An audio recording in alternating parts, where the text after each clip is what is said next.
اعوذ باللہ من الشیطان الرجیم بسم اللہ الرحمن الرحیم وَأَنِحْكُمْ بَيْنَهُمْ، پھر دوبارہ حضور سے تاکید کے ساتھ دوبارہ کہا اور فیصلہ کیجئے ان کے مابین بما انزل اللہ، اس شریعت کے مطابق جو اللہ نے اتاری ہے، وَلَا تَتَّبِعْ أَهْوَاءَهُمْ، اور ان کی خواہشات کی پیروی نہ کیجئے۔ آج ہم کن کی خواہشات کی پیروی کر رہے ہیں؟ جو بھی ہمارے سیاسی ذمہ دار ہیں، جو بھی نمائندے ہیں، جو چاہتے ہیں قانون بناتے ہیں، بیٹھ کر ایک دن میں جو چاہے حکم لگا دیں، فیصلہ کر دیں، ہم ان کے پابند ہیں۔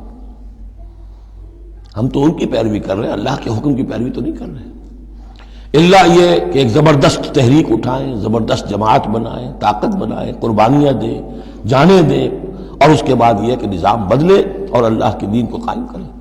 یہاں حضور سے کہا جا رہا ہے کہ آپ ان کی خواہشات کی پیروی نہ کیجیے۔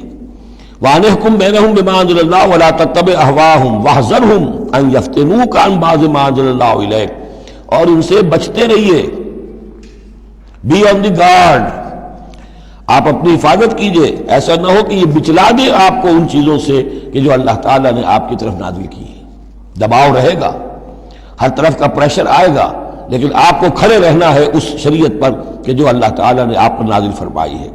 فَإِن تَوَلَّوْا، پھر اگر وہ روگردانی کرے، فعلم، تو جان لیجئے، انما یرید اللہ ان یصیبہم ببعض ذنوبہم، کہ اللہ تعالیٰ انہیں ان کے بعض گناہوں کی سزا دینا چاہتا ہے۔ یہ ہے کانپنے والا مقام۔ اگر ہم اپنے اس ملک کے اندر اسلام کو قائم نہیں کرتے اور ہماری ساری کوشش کے باوجود وہ نہیں ہو رہا، تو اس کے کیا معنی ہے؟ اللہ کے عذاب کا کوئی کوڑا مقدر ہو چکا ہے۔ وَإِن تَوَلَّوْا فَاعْلَمْ انما یرید اللہ ان یصیبہم ببعض ذنوبہم، اگر وہ پیٹھ موڑ لیں، انکار کریں، تو جان لو کہ اللہ تعالیٰ در حقیقت ان کے گناہوں کی پاداش میں کوئی پکڑ اور کوئی ان بطش ربک لشدید کے مصداق کوئی سزا انہیں دینا چاہتا ہے۔ وَإِنَّ كَثِيرًا مِّنَ النَّاسِ لَفَاسِقُونَ، اور اس میں تو کوئی شک ہی نہیں ہے کہ لوگوں میں اکثر جو ہیں، بہت سے لوگ وہ فاسق ہیں، نافرمان ہیں۔